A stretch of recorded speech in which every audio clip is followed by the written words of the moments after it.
Antípodas.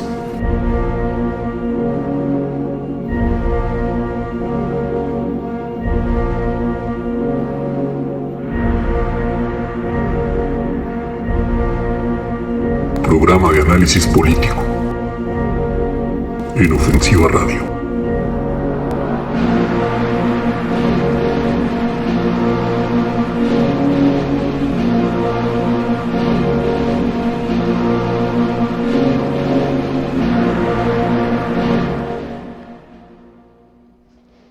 Muy buenas noches para todos. Bienvenidos a esta nueva emisión de nuestro programa Antípodas, programa de análisis político dirigido por Aurora Colombia. El día de hoy tenemos nuestro primer invitado internacional, aprovechando esta gran fecha de conmemoración, pero también de celebración, que es el 1 de mayo. Como tal, esta fecha que nos llama a mantener vigente la lucha en favor de la justicia social, de los derechos laborales, de la lucha por la defensa de nuestras naciones, de nuestra patria.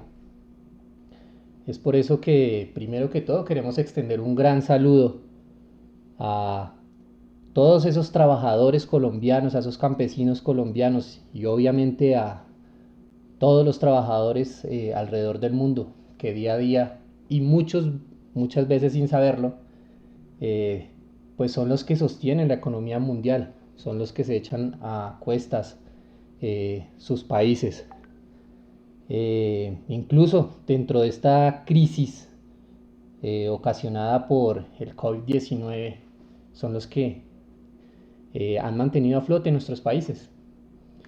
El día de hoy vamos a continuar nuestro programa dedicado a rescatar, y la idea es esa, por decirlo de algún modo, a esos pensadores modernos, actuales, teóricos o militantes revolucionarios, nacionalistas, patriotas, que actualmente trabajan en pro de sus naciones, de su tierra. Y pues la idea es esa, como les dije, darle un poco de visibilidad a todos esos nacionalistas, patriotas, socialpatriotas que están trabajando en pro de sus naciones. Es por eso que el día de hoy tenemos nuestro primer invitado internacional. Como les decía, es un amigo chileno que no solo lidera una organización bien interesante, sino que teoriza y trabaja desde la intelectualidad por fundamentar algo que yo llamaría, y creo que es lo que le falta a muchos movimientos, la realidad. Porque muchos movimientos se han perdido en fantasías, en utopías, y no logran consolidar nada, solo sueños. Y que en últimas se convierten en fantasías perniciosas. Es por eso que el día de hoy damos la bienvenida a Carlos Salazar Sandoval, abogado egresado de la Universidad de Chile. Él tiene 29 años, es actualmente el presidente del Círculo Patriótico de Estudios Chilenos e Indoamericanos.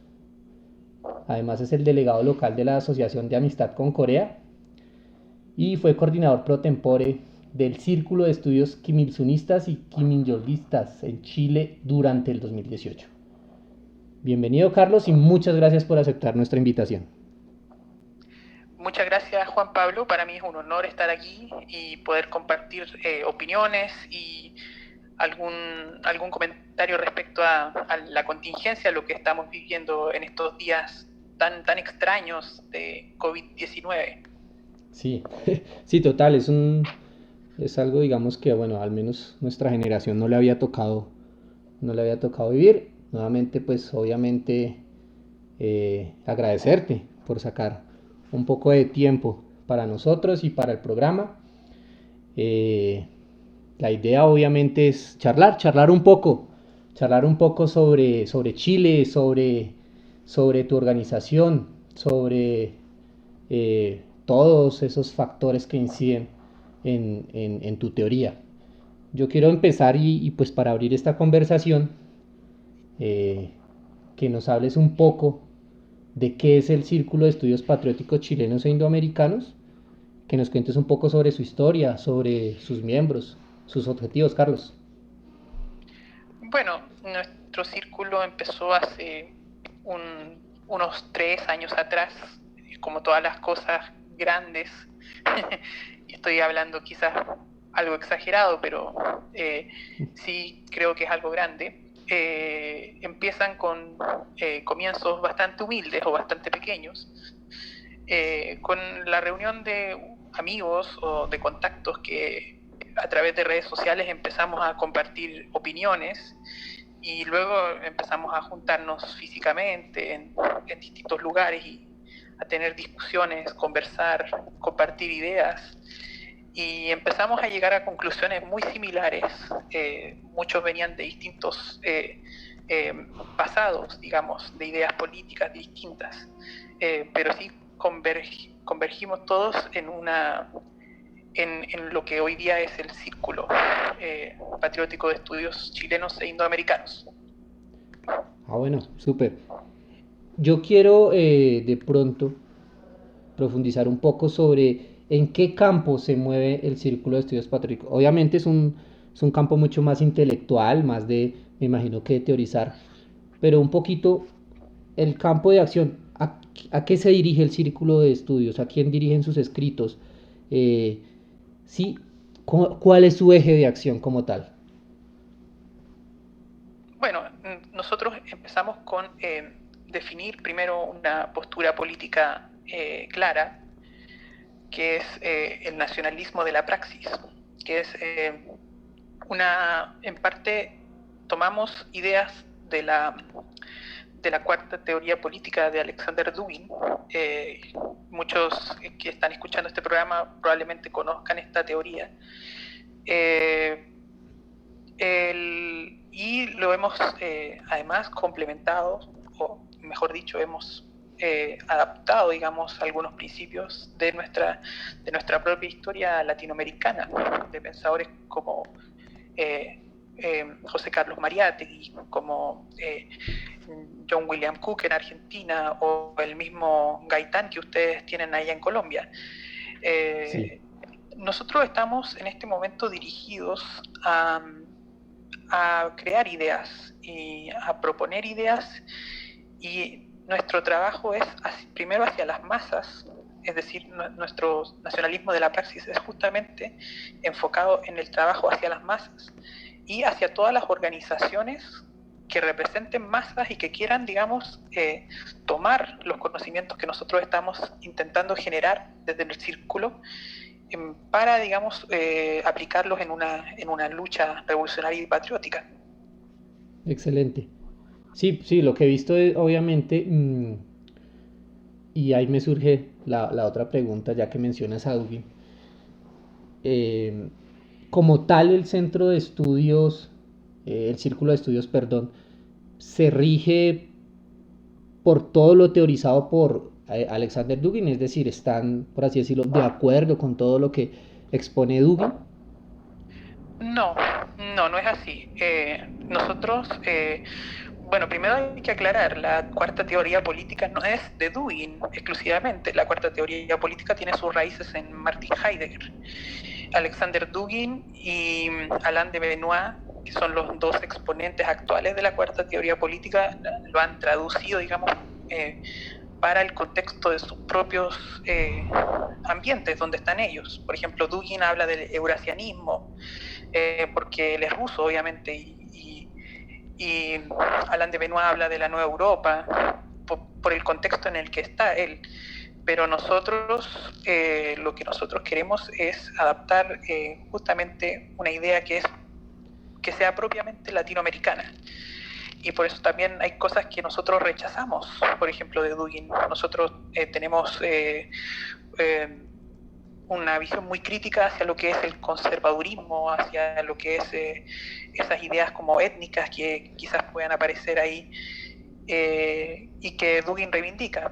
Por ejemplo, hay mucho conservador que quiere una especie de nueva edad media y ese tipo de cosas que en realidad a nosotros no nos interesan como latinoamericanos, no es una realidad nuestra.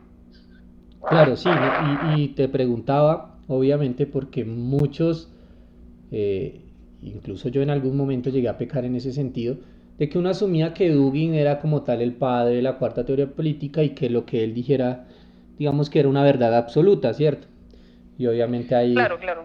ahí resaltan cuestiones que para muchos pueden ser reprochables, como lo que ya mencionabas, sobre todo esta parte de, a veces se me hace una exaltación del medioevo y de pronto algo muy arcaico, pues sobre todo para quienes lo que buscamos es un proceso revolucionario de cambio y no volver a hacer la gleba bajo el señorío feudal, ¿cierto? Exactamente. Y de hecho es muy terrible que muchos nacionalistas, digamos, quizás de un nacionalismo más antiguo, más arcaico, busquen a Dugin como una especie de justificativo o de justificación para regresar a eso, a ese conservadurismo místico, especulativo, que no tiene nada que ver con una lucha revolucionaria. Sí, y creo que es algo que ha pasado, ¿no? Con algunas organizaciones o teóricos que ven más a Dugin en ese sentido, incluso esotérico, que también Claro, pasa claro. mucho. Carlos, yo quería preguntarte, y es algo que me llama poderosamente la atención, y es en tu nombre, bueno, en el nombre, perdón, del círculo, ¿por qué usan la Sí. palabra indoamericano y no la palabra latinoamericano o hispanoamericano incluso? Yo creo que es algo que me llamó la atención desde que conocía a tu organización. Bueno, nosotros tenemos, o sea, históricamente el nacionalismo chileno ha tenido dos vertientes quizás eh, muy erradas, por decirlo de alguna forma. Por un lado tenemos una especie de racialismo eh, eh, romántico que admira y exalta un supuesto pasado germánico chileno, que es el que está contenido en la obra del doctor Palacios. El doctor Palacios un, eh, era un escritor del siglo XIX Sí, que postulaba que la raza chilena, la supuesta raza chilena, era una mezcla del gen indígena de nuestra etnia mapuche, mezclada con la sangre visigoda de los españoles que traían la sangre visigoda germánica. Entonces era la raza chilena godo-araucana. Esa es una corriente que influyó durante mucho tiempo y creo que algunos así llamados nacionalistas todavía se compran ese mito. Pero hay otro mito también, que es el mito hispanista, de los hispanistas que quieren una especie de resurgimiento del imperio español o de la nación española que existió en alguna vez en el siglo XVII, siglo XVIII. Justamente estas personas se han apropiado de ciertos nombres, ¿no? Hispanoamérica. Entonces, nosotros, obviamente, queriendo romper con estos fetiches o con este tipo de corrientes, hemos tomado el nombre indoamericano, que no es un nombre que nos inventamos nosotros, sino que es un nombre que viene de el mismo autor José Carlos Mariátegui, ujú, que habla de la Indoamérica. Y nosotros reconocemos nuestras raíces indígenas, eh, entendemos que nosotros quizás tenemos más en común con eso. Obviamente no negamos el pasado hispano o latino, como quieran llamarle, pero no lo exaltamos al nivel de que eso sea nuestra única identidad. Y por eso nosotros abogamos por una nueva civilización, en el sentido de que nosotros no queremos ser los hijos bastardos de un imperio que ya no existe, o querer renacer, digamos, una cosa que solamente lo conocemos por los libros de historia, sino que estamos llamados a construir una América nueva, una América soberana, libre, una América poderosa, y esa es la Indoamérica que nosotros soñamos y que estamos luchando, digamos, para unificarla. perfecto. Sí, claro, a mí incluso pues alguna vez creo que leyendo sobre el aprismo en Perú fue que llegué a escuchar sobre el término indoamericano, pero digamos que dentro del contexto nacionalista que uno suele acostumbrarse, y a veces tal vez ese es el error, siempre se acostumbra a usar el tal vez Hispanoamérica. Claro, En Hispanoamérica es bien cuestionable porque de hispanos que sí tenemos algo, pero no somos 100% hispanos. Y lo otro, en Latinoamérica, que también es bastante usado, se puede usar también, pero de latino también, los latinos son los romanos, son los que vivían en Lazio, ahí en la península itálica. Exacto. Eh, entonces es un poco difícil tener un término preciso. Yo creo que indoamericano es lo que mejor nos Sí, representa. no, incluso exacto. Esos términos que se llegan a usar sobre el continente, obviamente, incluso en algún punto tienen sus cargas ideológicas. Exacto. Entonces considero que Indoamérica, incluso por eso resulta llamativo. Si bien, porque es acertado y pues obviamente, pero poco usado dentro de nuestro entorno, por así decirlo, patriótico o nacionalista. Y Carlos, ya que hablabas de hispanismo, bueno, ¿qué opinión le merece el hispanismo digamos, que como tal ha penetrado mucho los idearios nacionalistas y incluso eh, casi siempre que alguien es nacionalista en América lo ligan al hispanismo? ¿Qué opinión le merece a usted eso? A mí me parece que es una idea muy romántica, pero que no tiene ningún sustento y tampoco tiene ningún futuro. Hoy en día a las masas no les interesa, no tienen ningún interés en revivir un imperio ni ser parte de eso, mucho menos un imperio que está asociado, digamos, a la monarquía, a la idea de catolicismo. Yo no sé cómo será en Colombia, me imagino que es distinto, pero por lo menos Chile es un país que no es muy religioso, la gente, hay una especie de religiosidad popular, pero tampoco hay mucho respeto, digamos, hacia las instituciones, no hay una devoción así tan grande. Entonces, son cosas que se han estado dejando incluso de lado en los últimos años. Sí, Entonces no tiene mucho sentido proponer algo así en política. Si a uno le gusta una idea romántica, puede escribir una novela quizás de ciencia ficción o poesía, qué sé yo, pero eso es para la literatura. Para hacer política se necesitan ideas fuertes que estén fundamentadas en una realidad concreta. sí, incluso, y ahí nuevamente reitero, porque pues hoy en día polulan muchos grupos, obviamente con características supuestamente nacionalistas y demás, pero suelen estar, yo los llamo estáticos o viviendo de fantasías poco realizables. Y por eso es que el círculo de patriótico de estudios chilenos e indoamericanos resulta pues ya no solo llamativo, sino relevante dentro de los estudios políticos en Indoamérica, no solo para Chile, sino pues obviamente para países como Colombia, como, bueno, la totalidad de nuestro continente.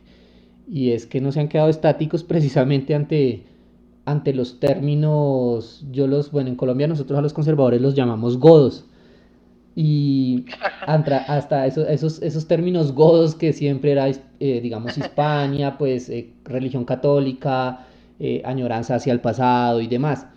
Es por eso que siempre me generó y me ha llamado la atención. Y ahí entra pues una nueva pregunta. ¿Qué impacto ha ocasionado el círculo dentro de esos núcleos que me imagino que en Chile deben existir de nacionalistas hispanistas, de pronto más conservadores y demás? O sea, ¿cómo ha sido el impacto? ¿Cómo ha sido su relación con ellos? Si es que la hay, ¿ha sido fuerte oposición? ¿Qué ha pasado ahí en ese entorno? Es bien curioso, nosotros no tenemos ningún vínculo, ninguna relación con grupos de ese tipo, de hispanistas ni de nacionalistas de ese viejo estilo. Eh, Hay personas, individuos particulares que vienen de ese sector y les ha llamado la atención lo que hemos escrito, lo que hemos compartido y se han acercado a nosotros incluso han querido colaborar con nosotros. Obviamente nosotros tenemos una línea clara y decimos, bueno, si usted está de acuerdo con esto, bienvenido sea.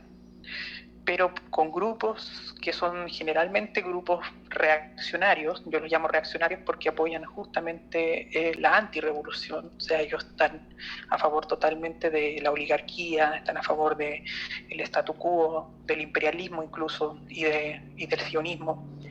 Ellos no tienen obviamente no tienen una buena opinión de nosotros, y tampoco nosotros tenemos una buena opinión de ellos.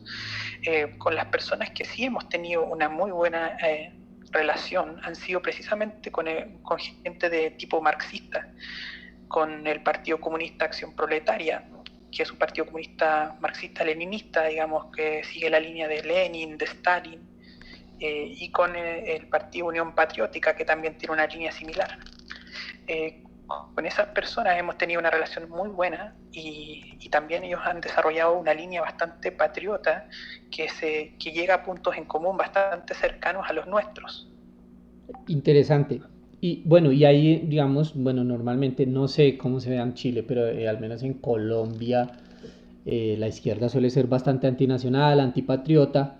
Si bien han existido, obviamente, bueno, acá un movimiento, todavía existe, que se llama Marcha Patriótica, pero básicamente era una izquierda progresista, con ciertos tintes ahí medio farianos, pero pues digamos que nunca superaron eso. Pero cómo ha sido, es curioso que digamos un movimiento patriótico nacionalista sea más cercano a la izquierda marxista-leninista que pues a la derecha. ¿Cómo ha sido esa integración? Curioso.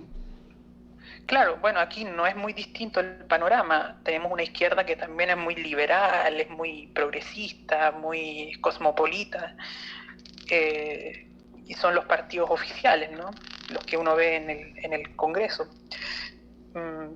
Y hubo una historia, digamos, un pasado histórico de esta izquierda que en algún momento tuvieron, digamos, algunas raíces más patrióticas, como el Partido Comunista, el Partido Comunista, por decirlo de alguna forma, oficial que existe, que tuvo un pasado patriótico, pero hoy día ya no, ahora es un partido socialdemócrata y progresista.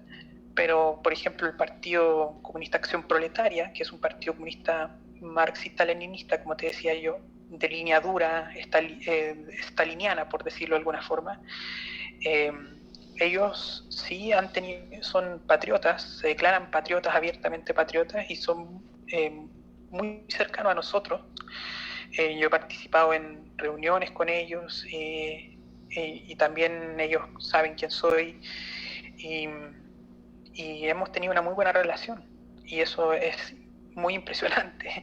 Sí, La claro. verdad es que yo creo que incluso yo mismo me impresiono, y yo que soy de acá, pero me imagino que para ustedes también debe ser un shock. Sí, claro, porque pues lo que te digo, normalmente uno lo que se acostumbra a asumir, pues es que el marxista se opone a todo lo antinacional, ¿no?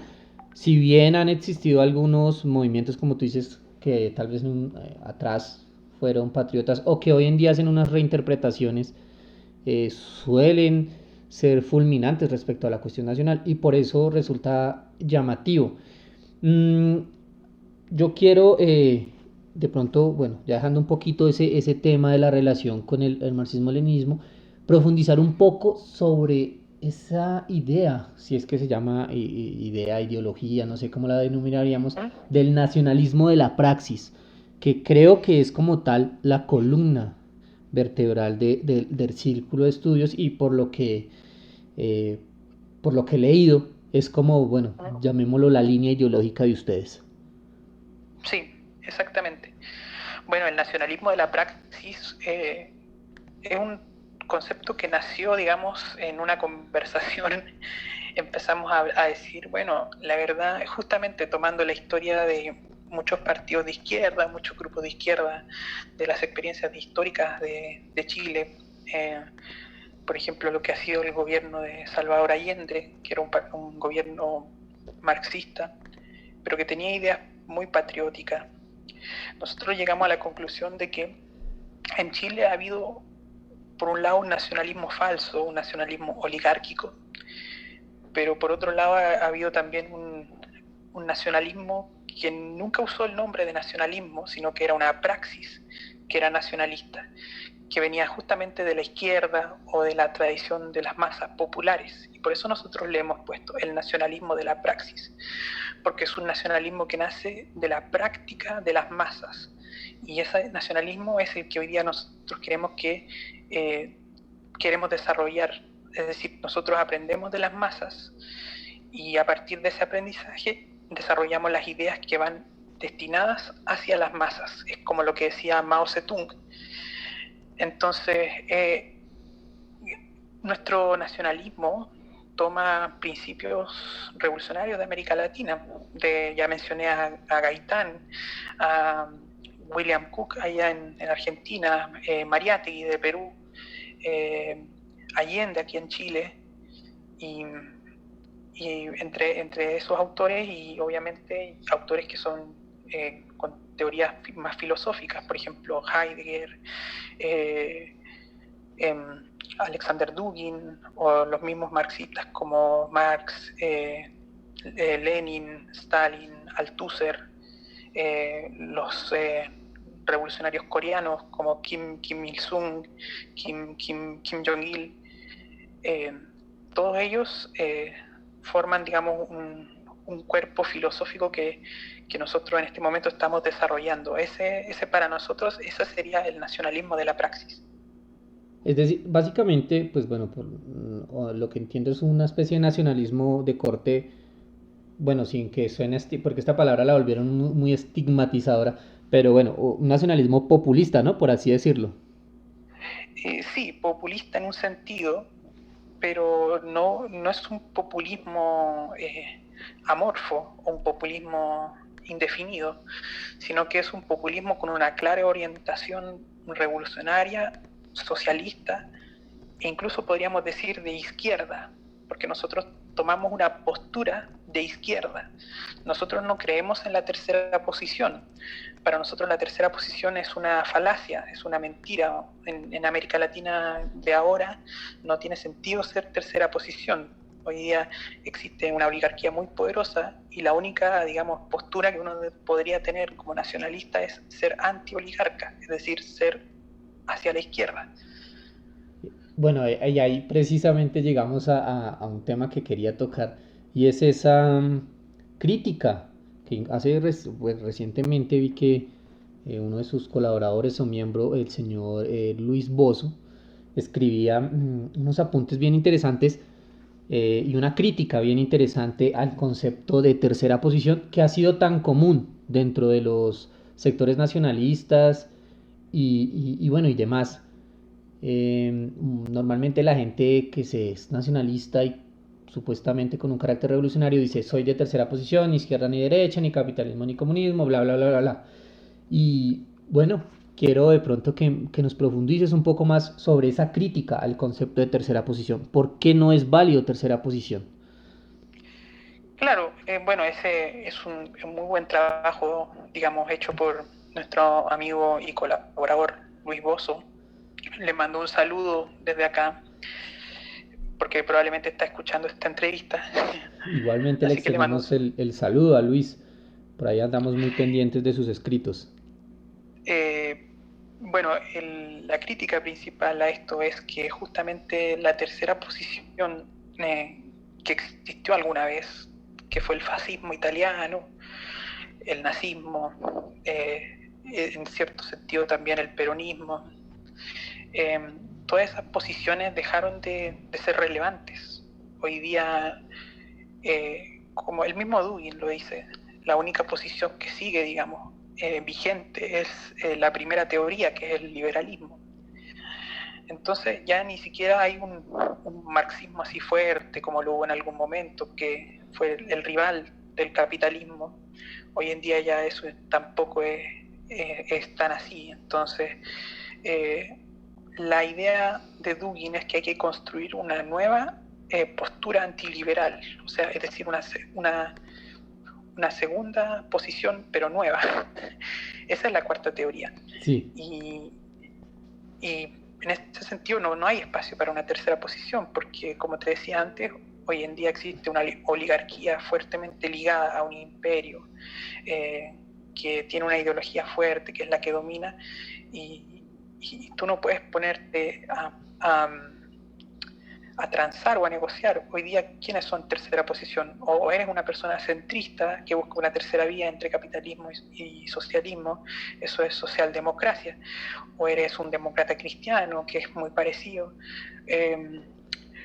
o eres un tercer posicionista que al final termina apoyando a la derecha o a la ultraderecha incluso.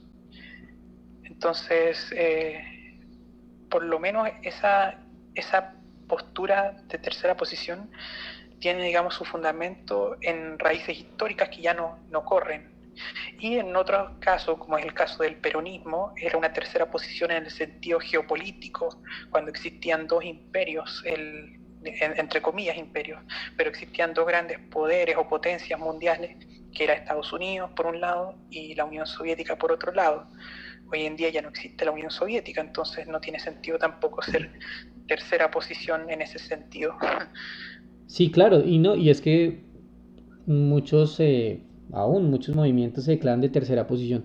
Y aquí obviamente voy a hablar desde mi visión personal, no quiero que se tome como una, un estándar, por así decirlo, de Aurora. Y es, yo desde hace un tiempo obviamente vengo estudiando a Jaume Farrerons o a Jaime Farrerons, un filósofo español, que coincidencialmente habla de eso que ustedes ya mencionan, y es que la tercera posición no solo es que sea arcaica y digamos que hoy en día no sea estratégica y útil dentro de la política, sino que no existe. Y él hace una exposición bien interesante, no sé si conozcas, bueno, sé que conoces un poco a Jaime Farrenos, pero no sé si conoces la totalidad del trabajo, y dice precisamente que estratégicamente solo existen izquierdas y derechas, y que esos conceptos nunca han tenido cargas ideológicas, que fue con el tiempo que supuestamente se les asignaron cargas ideológicas. Y él pone el simple ejemplo de que en la Revolución Francesa la izquierda era liberal, ¿no? Y la derecha pues era como más, o más no, era monárquica, conservadora y demás. Y ya luego, entrado el siglo XX y demás, las izquierdas pasan a ser como, digamos, se relacionan con el marxismo y la derecha con el liberalismo, lo que demuestra pues precisamente esa tesis, ¿no? Y él siempre ha sustentado es la creación de una izquierda nacional. Ustedes como tal podríamos encasillarlos dentro de ese concepto. Bueno, encasillar suena feo, pero digamos definirlos como una izquierda nacional. Claro, bueno, de hecho el mismo trabajo de Luis afirma eso. Izquierda y derecha no son conceptos que tengan una carga, digamos, ideológica intrínseca, sino que más bien son posiciones estratégicas o posiciones tácticas dentro de un espectro que puede ir cambiando de una época a otra. Pero sí, de hecho el concepto que maneja Jaume Farreros es precisamente el mismo que aparece en ese texto de nuestro amigo Luis, y también es la forma en que nosotros queremos definirnos. También nos consideramos una izquierda nacionalista o un nacionalismo de izquierda, o una izquierda nacional. Yo creo que el grupo de Farreron se llama Izquierda Nacional de los Trabajadores, algo así creo. Exacto, sí señor. Sí, y entonces ese es justamente lo que nosotros, no exactamente la misma teoría que tiene Farrerons, porque él viene de otra corriente filosófica parecida, pero no es exactamente la igual, Sí. Pero sí, más o menos ese es el concepto. Sí, y es lo que te digo. Es interesante porque hoy en día mmm, la mayoría de movimientos nacionalistas y de corte identitario, por así decirlo, que pues ellos se autodenominan como tal, suelen relacionarse con la tercera posición. Ahí yo quiero hacer una pregunta, Carlos, y es cómo reconciliar, por así decirlo, el concepto izquierda y nacionalismo dentro del ideario colectivo, por así decirlo, dentro de la población. Y acá digo desde el concepto colombiano, y creo que he sido muy enfático incluso en programas anteriores, que acá todo lo que vuela a izquierda es nocivo, se ve como un peligro para la nación, se ve como antirreligioso, como o progresista en el sentido de relacionarlo con todos esos lobbies, entonces se ve como degeneración, decadencia, terrorismo, acá incluso se les llama a la gente izquierda mamertos. Entonces, ¿cómo podría uno y obviamente, digamos, en Chile me imagino que debe pasar algo similar. ¿Cómo uno llega diciendo, hey, soy de izquierda y soy nacionalista, pero pues no soy todo lo que dice la más media sobre mí? ¿Cuál es la estrategia, por así decirlo, de influencia o de extender ese ideario dentro de la gente? Bueno, primero aquí hay una cultura, digamos, popular de izquierda, quizás mucho más fuerte que en Colombia, pero sí hay dificultades, por ejemplo, en conciliar, digamos, nacionalismo con izquierda. Primero porque la izquierda va a desconfiar de todo lo que sea nacionalista, justamente por la existencia de un nacionalismo de tipo oligárquico o nacionalismo de derecha. Pero por otro lado también las mismas personas que se sienten identificadas con un sentimiento patriótico van a, digamos, a rechazar lo que es izquierda, porque lo asocian justamente a lo que tú dices, a ese liberalismo cultural, a ese relativismo, a esa como cosmopolitismo que en realidad tiene que ver más que nada con la fase, digamos, avanzada del capitalismo en el que estamos, y tiene que ver más que nada con el desarrollo de la cultura progresista de Estados Unidos, que es la que nos influye acá. Pero sí, nosotros hemos trabajado con una estrategia de ser bastante transparentes. Nunca hemos escondido quiénes somos, nunca hemos negado que somos nacionalistas o que somos patriotas, y hemos planteado nuestras ideas. Y como te he dicho, nuestras ideas son tomadas de la praxis de las masas y se dirigen hacia las masas. Entonces, poco a poco va llegando gente y poco a poco van, digamos, también sacándose o poniendo de lado algunos prejuicios que habían en contra de lo que podría ser nacionalismo. Claro, y es que lo que te digo, es bastante complejo ese campo de acción, pero entonces básicamente sería la sinceridad, la transparencia hacia la población, lo que Sí, podría tener el... absolutamente. Sí, Y ok. ser, ¿cómo se llama? También hablarles en un lenguaje claro, que no sea extremadamente académico o extremadamente erudito, porque no es algo que no estamos escribiendo un libro de filosofía, estamos haciendo una práctica política. Sí, perfecto. Carlos, y no, acá continuando, digamos, retomando esa relación izquierda-nacionalismo, izquierda-derecha, hay un término que hoy en día se ha popularizado mucho y que pues yo en lo personal, incluso desde donde he tenido la oportunidad pues he lanzado críticas a ese concepto que se me hace pues bastante irreal, surreal incluso, y es este concepto de marxismo cultural, que es uno de en los que se ahinca esa derecha nacionalista o incluso la derecha como tal, y es hablar de marxismo cultural, que incluso recientemente creo que vi a Alberto Vuela hablando nuevamente de esto, que el marxismo tiene un plan de dominación mundial, digamos, propiciando la homosexualidad, la decadencia, la degradación y demás. ¿Qué opinión le merece esta cuestión y que hoy en día está extendida por muchos colectivos y muchas personas y lo toman como una verdad absoluta? Hablan con total de certeza de que el marxismo cultural existe.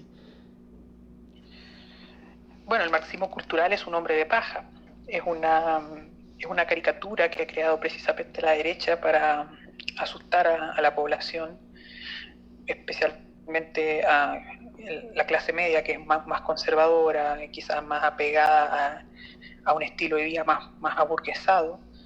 Eh, y justamente es el gran terror de que a mis hijos les van a lavar el cerebro en los colegios, o ahora en adelante no vamos a poder hacer chistes sobre tal o cual tema, o de ahora en adelante van a obligar a las personas a hablar en un lenguaje inclusivo, y todo ese tipo de patrañas. Pero no hay un sustento académico ni tampoco histórico que permita, digamos, probar que existe un marxismo cultural. Hay un debate muy interesante entre Slavoj Žižek, el filósofo esloveno, y el canadiense Jordan Peterson, donde justamente le dice, bueno, ¿y tú qué hablas tanto de marxismo cultural? ¿Quiénes son los marxistas culturales? ¿Dónde están? ¿Me puedes señalar cuál es el autor marxista cultural? ¿A quién tú podrías citar? Y no hay respuesta, no hay forma de demostrarlo. De hecho, si tú te das cuenta, la experiencia de los países marxistas o comunistas culturalmente son países muy conservadores. Sí, eso es lo curioso. De hecho, son más conservadores que muchos países capitalistas, son más conservadores que Estados Unidos. Tú vas a Corea, a la Corea popular, la Corea socialista, y son muy tradicionales, son muy patriotas, son muy también conservadores con algunas cosas. Lo mismo pasa en China, y lo mismo pasaba en la Unión Soviética. También había una cultura bastante tradicional, pero ese marxismo cultural, yo no sé, hay gente que apunta a la escuela de Frankfurt, apuntan a Foucault, pero todos esos autores son autores que en algún momento también se desviaron o se salieron del marxismo propiamente tal, o incluso algunos renegaron del marxismo. Entonces, marxismo cultural, yo creo que es justamente lo que te estoy diciendo, no es un término serio, sino que es una caricatura creada para atacar a todo lo que no sea derecha. Sí, perfecto. Sí, no, y lo que te digo, yo incluso lo he criticado, y no, nuevamente acá hablo desde mi visión personal. Se le han lanzado críticas a ese concepto y obviamente siempre vienen con la escuela de Frankfurt y como que bueno, siempre con una línea de pensadores que yo lo ligaría más al liberalismo per se que al marxismo. ¿Sería más bien que el marxismo cultural es liberalismo cultural? Así es, el liberalismo cultural. Y es que eso ha sido uno de los puntos porque normalmente el término, este marxismo cultural, que suele ser usado mucho por ciertos sectores, sobre todo como hincados en la religiosidad y demás, digamos, muy tradicionalistas, muy católicos, lo usan no sé, como hablar del anticristo. Entonces, obviamente, Sí, como marx... el gran Satanás de los Exacto. conservadores. Y ahí llegamos, pues te dirijo la otra pregunta, y es, normalmente se suele relacionar al marxismo con antirreligiosidad, con persecución a los religiosos, entonces obviamente sacan a relucir estas persecuciones que tal vez existieron, por ejemplo, en la Guerra Civil Española, no sé, la destrucción de las iglesias en la Rusia soviética. Incluso hace unos días me pareció muy curioso que una noticia de que mientras todo el mundo estaba en cuarentena, que en China estaban aprovechando para destruir las iglesias cristianas y católicas. Claro. Entonces, ¿cómo le responde uno a esas personas de pronto que temen? Porque obviamente hay que decirlo, la religión es importante dentro de muchas personas que temen al marxismo por eso, por la cuestión religiosa. Claro, o sea, la historia del marxismo obviamente está llena de varios ensayos y errores a lo largo de la historia. Obviamente sí, si uno ve ejemplos como el caso de la Guerra Civil Española, donde hubo violencia hacia las religiones, hacia el catolicismo específicamente, hacia curas, hacia monjas, o el mismo caso de la Revolución Bolchevique, o está el mismo caso de Albania, donde la religión se prohibió en la Constitución. O sea, la Constitución de Albania era una constitución absolutamente atea. Pero el mismo marxismo, o sea, la misma práctica marxista se dio cuenta de que eso era un error, porque la gente que era de la clase trabajadora tenía, digamos, su fe, tenían sus creencias metafísicas o religiosas, y no podían eliminar eso de la noche a la mañana, porque es imposible. O sea, ¿quién es dueño de la mente de las personas? ¿Quién es dueño? ¿Quién controla, digamos, la conciencia de las personas? Eso es prácticamente imposible. Entonces, la Unión Soviética tuvo una política más o menos ambivalente. En algún momento apoyó a la iglesia, en otros momentos persiguió a la iglesia. y dependía de quién estaba al mando en ese momento. Stalin, por ejemplo, fue defensor de la iglesia porque veía a la iglesia como un símbolo de la identidad nacional rusa. En Rumania también pasó lo mismo. Los rumanos, o sea, el líder rumano que era Ceausescu, promovió la idea de un nacional comunismo y parte de la identidad rumana era ser cristiano ortodoxo. Entonces el Partido Comunista Rumano financiaba las iglesias, financiaba los seminarios, porque era parte de su identidad. Hay un caso que es, por ejemplo, en Corea también, en Corea socialista también hay grupos de cristianos, hay grupos de budistas, de chondoístas, y el Estado también sustenta sus templos, sus iglesias, y permite que esa gente tenga su fe. Entonces, obviamente, claro, el marxismo promueve la idea del materialismo, y el materialismo, una parte del materialismo tiene que ver con el ateísmo, y promueven esa idea, pero eso no significa, digamos, necesariamente perseguir a la gente que tenga fe, que tenga, ¿cómo se llama?, una idea religiosa, una creencia. Al contrario, mucha gente que tiene, digamos, una fe, también puede ser revolucionaria, también pueden ser patriotas, también pueden luchar, digamos, por el pueblo. Y así ha sido en muchos ejemplos a lo largo de la historia. En América Latina especialmente han habido muchos de estos sacerdotes revolucionarios que han tenido ideas también a favor de la clase trabajadora. Entonces, yo diría que hay más que nada hay un mito también respecto de que marxismo y cristianismo, o marxismo y religión, son incompatibles. Yo creo que no son necesariamente opuestos el uno con el otro. Sí, perfecto. Sí, y nuevamente pues lo preguntaba en el contexto de que suele ser uno de los, llamémoslo argumentos, o sí, argumentos de ciertas personas muy religiosas, ligados al catolicismo, y lo que te digo, siempre se les ha implantado la idea de un marxismo anticristo, Satanás, degeneración, decadencia, etcétera, etcétera. Claro, lo que pasa es que también coincide que la iglesia católica o cualquier iglesia generalmente como institución está muy ligada al poder oligárquico. Entonces también, si hay, digamos, un gobierno revolucionario que va y reprime, digamos, este poder, digamos, oligárquico, obviamente hay una victimización de quienes están y dicen, están persiguiendo el cristianismo, o están persiguiendo la religión que sea. Pero también hay gente revolucionaria y creyente, y por ejemplo un caso bien paradigmático que yo admiro mucho es la revolución islámica de Irán, donde fueron los mismos musulmanes creyentes y los mismos clérigos los que tomaron la bandera del antiimperialismo, la bandera de la revolución social y de la justicia social, y expulsaron a un dictador que era un títere de Estados Unidos.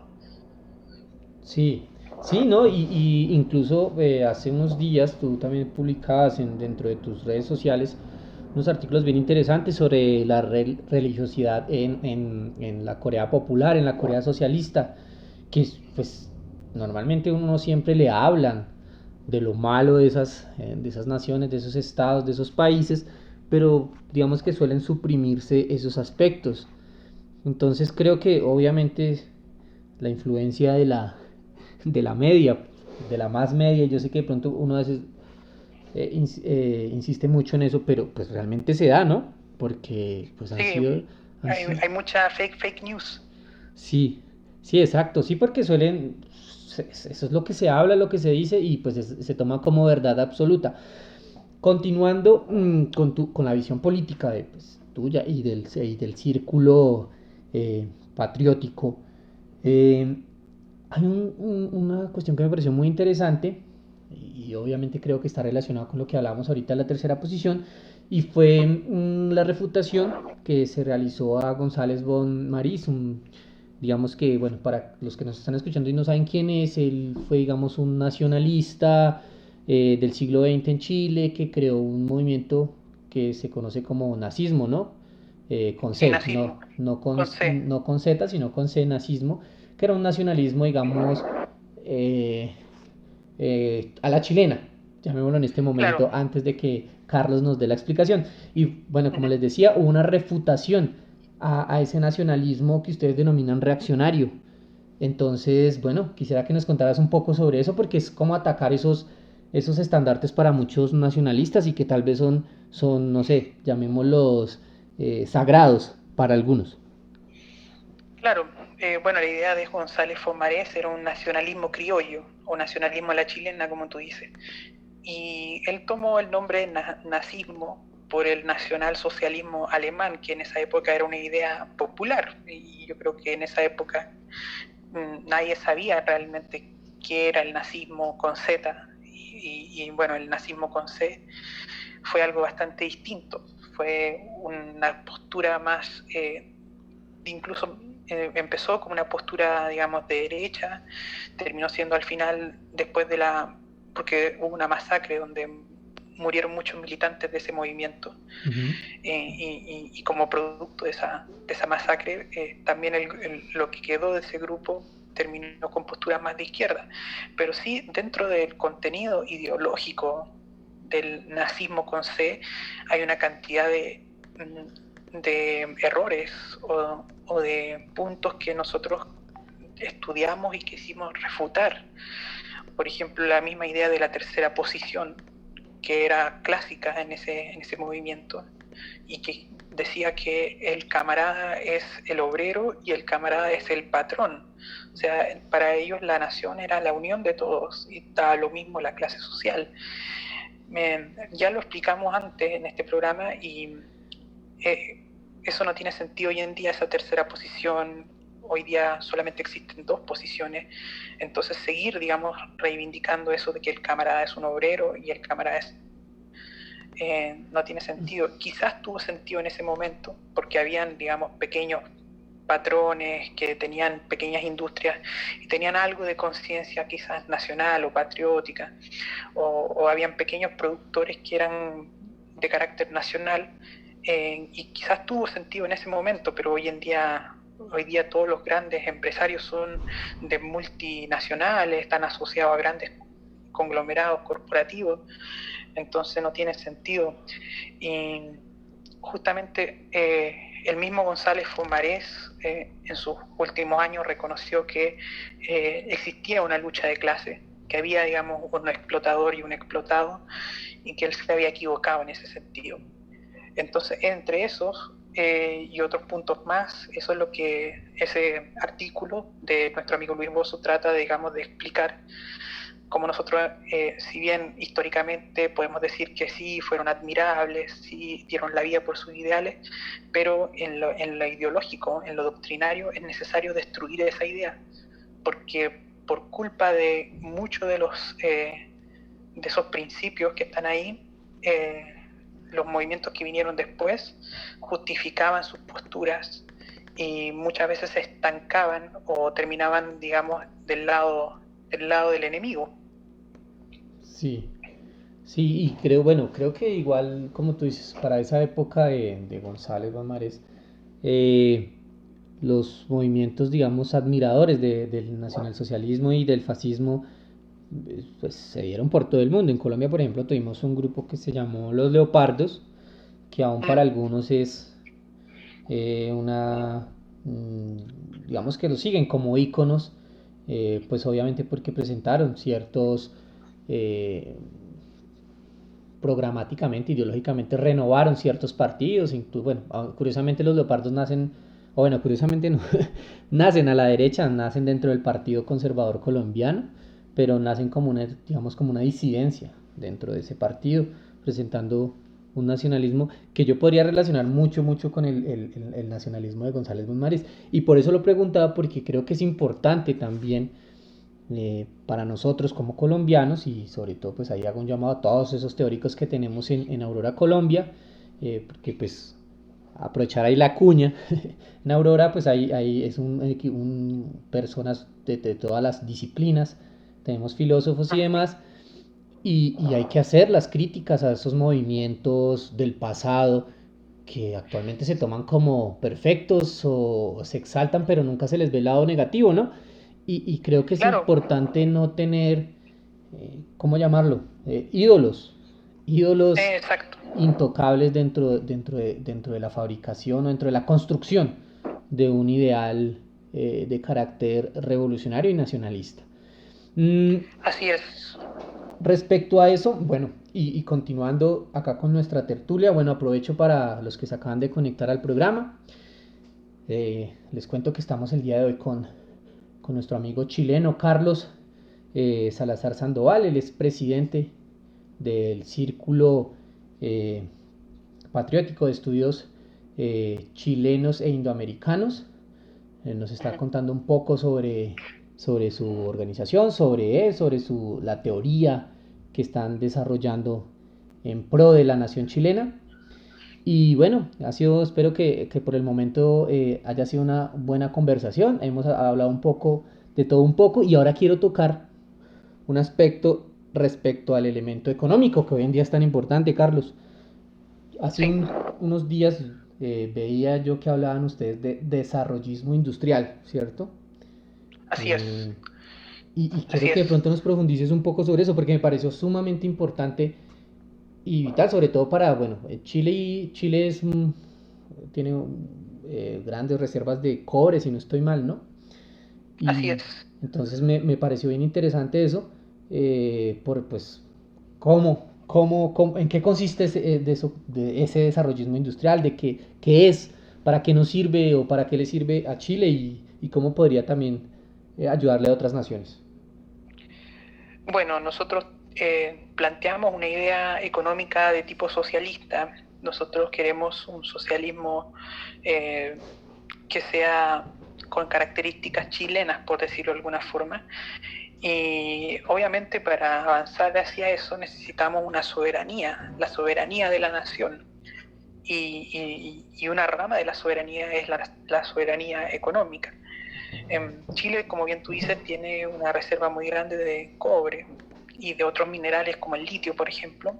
Y hoy en día, claro, no hay una producción de manufactura de esos recursos naturales, sino que todo se exporta, digamos, hacia el exterior. O sea, hoy en día quienes nos compran el cobre, los Estados Unidos, China, todas las grandes producciones de electrónicos que utilizan el cobre son las que exportan, digamos, o sea, perdón, importan cobre desde acá, desde Chile. Uh -huh. Y, y nosotros hemos quedado estancados, tenemos una economía basada más que nada en la exportación y el otro resto de la economía es la economía financiera, ¿no? Del capitalismo financiero bursátil, de las inversiones que hoy en día se hacen con las pensiones de los ciudadanos. Pero nosotros queremos abandonar, digamos, esa línea económica porque es justamente una especie de colonialismo que nos mantiene, digamos, sometidos a la voluntad, digamos, y al poder de los grandes imperios, en este caso el gran imperio de Estados Unidos, que es el que tenemos más cerca. Y para eso tenemos que desarrollar una industria, o sea, tiene que haber un incentivo o incluso una actividad directa del Estado, de un Estado, obviamente no este Estado neoliberal que hoy día tenemos, sino que un Estado nuevo, que venga de una nueva constitución, que venga del pueblo y todo ese tipo de características, y que entonces ese Estado desarrolle una verdadera industria que le dé una fuerza a la economía, que la haga, digamos, relativamente más autónoma de lo que es ahora, que la haga más soberana, incluso que permita, digamos, la cooperación con otros países de América Latina, que no sea, digamos, todo seamos simplemente la mina de cobre de Estados Unidos o la mina de cobre de China, sino que seamos realmente un centro industrial importante para la Indoamérica para la América Latina y que también haya, digamos, un sistema de cadena de valores donde los distintos países de una América Latina unida, una América Latina soberana y con gobiernos populares, pueda, digamos, tener un intercambio comercial que nos potencie, digamos, como un bloque hemisférico. Y tomando un poco la idea de Alexander Dugin del multipolarismo. Ok, sí, y bueno, y acá viene una pregunta que yo siempre, la vez pasada también se la hacía a nuestro amigo, también Carlos, de Vanguardia Nacional, cuando hablábamos de Gaitán, y es que bueno, hay que asumir una realidad y es que Estados Unidos, sea como sea, es el imperio, la nación, el Estado que en muchos casos decide qué pasa o no con la economía. En ese Claro, aspecto, ¿cómo se puede llegar a desarrollar un modelo económico, por ejemplo, socialista, teniendo a Estados Unidos, digámoslo vulgarmente, respirándonos en la nuca, en el caso pues del modelo que ustedes proponen? ¿Cómo llegaría a implementarse? Porque hay que entender que obviamente hay una oligarquía con acciones, con poder económico. ¿Cuál es el camino hacia ese, no solo hacia el desarrollismo industrial, sino digamos a ese socialismo a la chilena que ustedes proponen? bueno, ahí has tocado un punto muy importante. Yo creo que eso es lo central y lo que hemos planteado desde un comienzo en nuestro círculo. La única forma que hoy día se logre algo así es a través de una revolución nacional popular. Solamente una revolución nacional popular va a darle una verdadera soberanía al pueblo que permita, digamos, crear una resistencia contra el imperio y pueda, digamos, poner un gobierno que establezca un cambio y un Estado, digamos, de carácter popular nacional y que a través de ese Estado, digamos, se hagan los cambios en la economía y en la industria. Y para eso también vamos a necesitar que exista, digamos, una estrategia también de bloque. Es decir, que nosotros, claro, haremos nuestra revolución desde nuestra propia patria, pero también necesitamos, o sea, también vamos a colaborar, digamos, con revolución en todo el bloque americano. O sea, idealmente que haya estos movimientos como nuestro círculo o como cualquier otro tipo de movimiento popular, y los que hay, por ejemplo, allá en Colombia, que esto sea, digamos, un esfuerzo colectivo, no sea, digamos, una cosa así mirando solamente hacia adentro, sino que sea una cooperación, digamos, latinoamericana, o sea, un verdadero nacionalismo continental. Claro, porque nuevamente hay que entender que, que Estados Unidos está ahí y que tiene unos intereses, ¿no? Económicos, eh, y que no los va a ver afectados.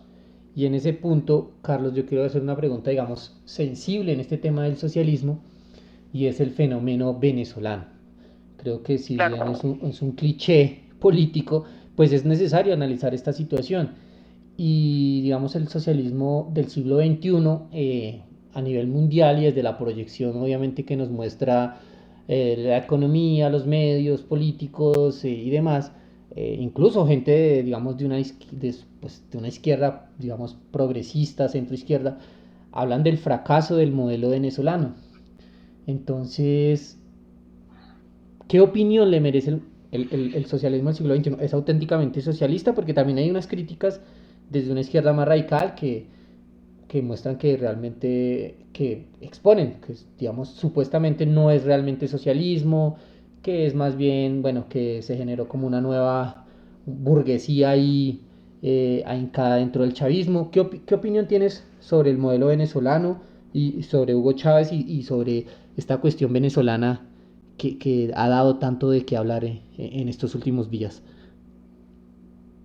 Bueno, nosotros como nacionalistas indoamericanos, nosotros apoyamos la soberanía de los países y estamos a favor de que no haya, digamos, intromisión de Estados Unidos ni de ninguna potencia sobre ningún país latinoamericano.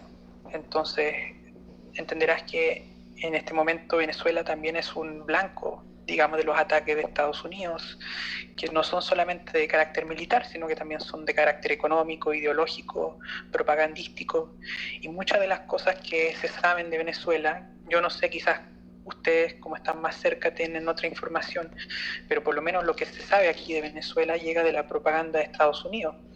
Entonces, obviamente todos los países y todos los procesos históricos tienen sus problemas, tienen sus propios, digamos, defectos y cosas que deben mejorar.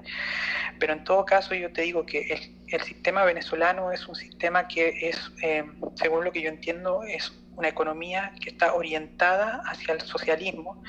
No es una economía socialista propiamente tal, pero sí tiene como fin, digamos, llegar hacia el socialismo, pero que han tenido, digamos, una serie de problemas más de carácter político que económico.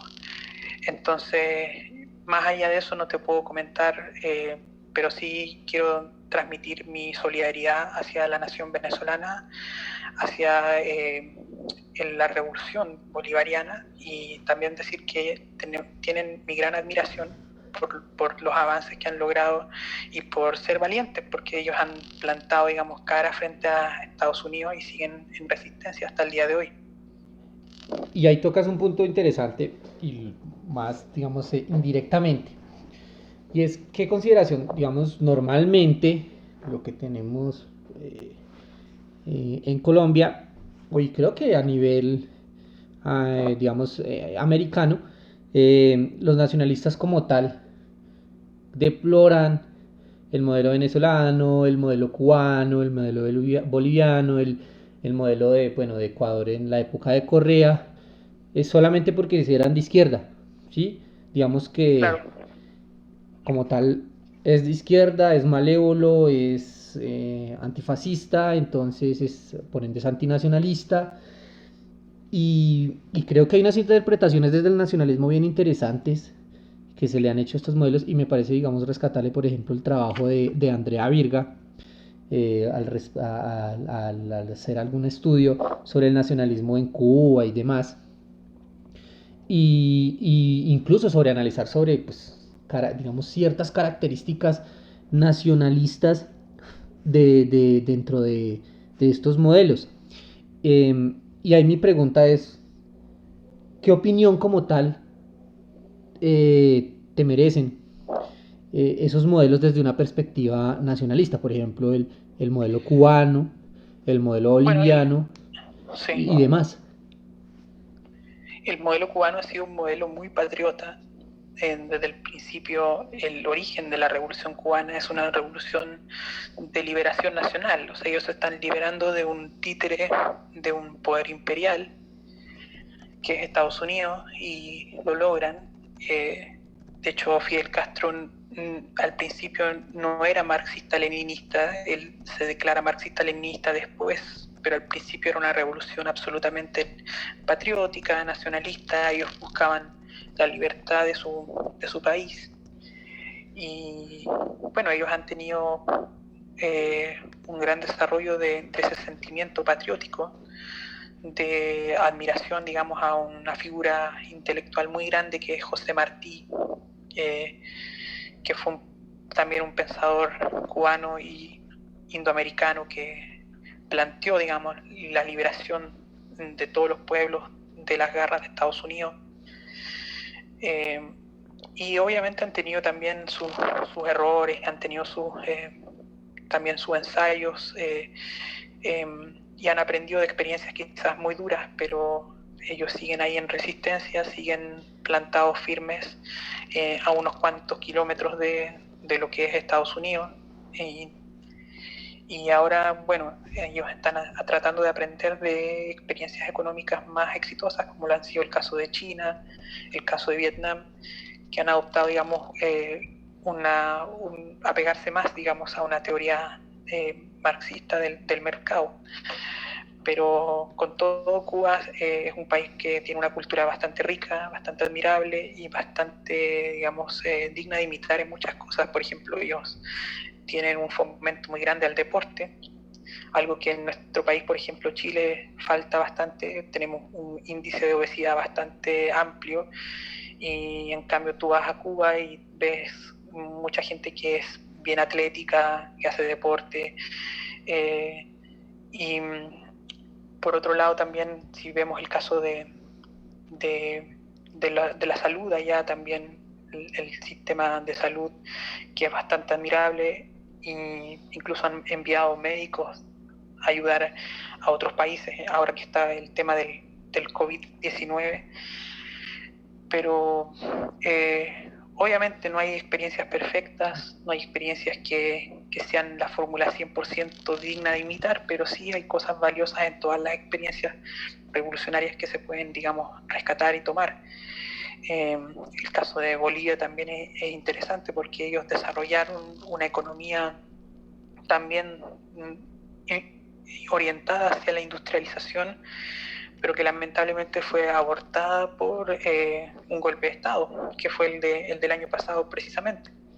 Sí. Entonces, y yo conozco más cercano el caso de la Revolución Ciudadana, porque yo estuve varias veces en Ecuador, conozco como el desarrollo cultural que significó eso, el reconocimiento, por ejemplo, de las etnias indígenas de allá,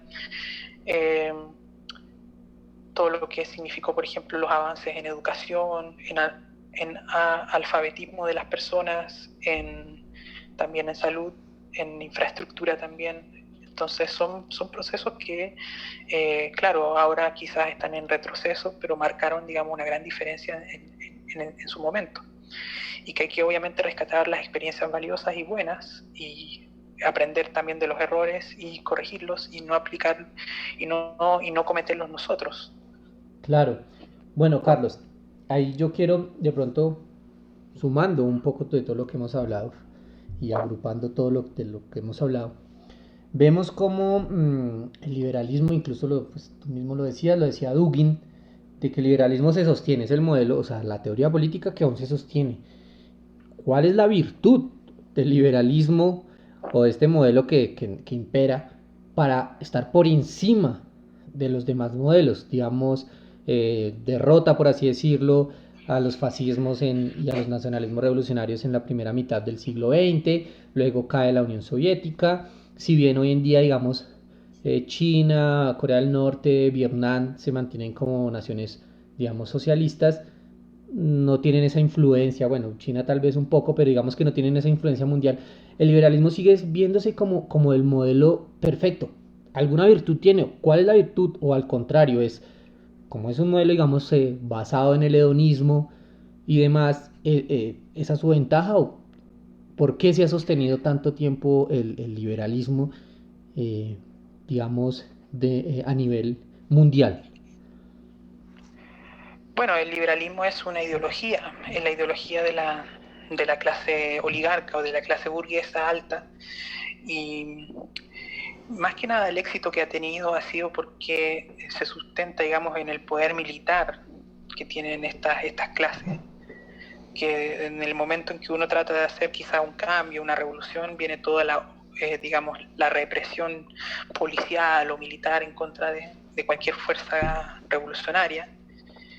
Y lo otro es también la hegemonía cultural que tiene hoy en día, ese liberalismo cultural que hoy día hablamos, ese individualismo que está, digamos, vigente, el hedonismo también, que es muy fácil, es la ideología de la facilidad. Hoy en día es muy fácil ser individualista, me preocupo de mí mismo, me da lo mismo lo que estén haciendo los demás. Si lo más importante es que yo avance y triunfe en la vida, entonces ese va a ser mi enfoque, y el resto de las personas, bueno, que se jodan. Pero ha sido muy exitoso también en el sentido de que es una ideología que se va adaptando, digamos, a las distintas crisis, a los distintos cambios políticos también, a la historia, a los cambios culturales, se va adaptando y se va, digamos, ayornando, por decir esta palabra italiana, a las circunstancias. Y justamente lo que decía el Slavoj Žižek, este filósofo esloveno, es que decía que virtud del capitalismo es que en cada crisis salía más reforzado o salía más, digamos, renovado, más fortalecido.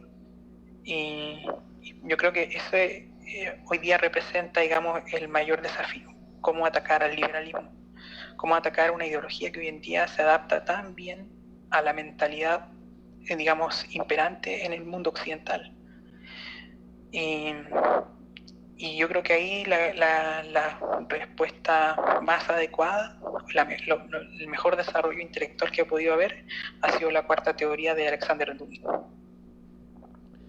Ok, sí, y es que creo que hay que entender que en últimas todos los modelos han fracasado ante el liberalismo, por así decirlo, o al menos así se ha hecho ver. Y por eso quería hacer esa pregunta, porque muchas veces obviamente hablamos desde la teoría y podemos tener nuestras ideas y demás, pero Sí, convertirlas en hechos es lo complejo.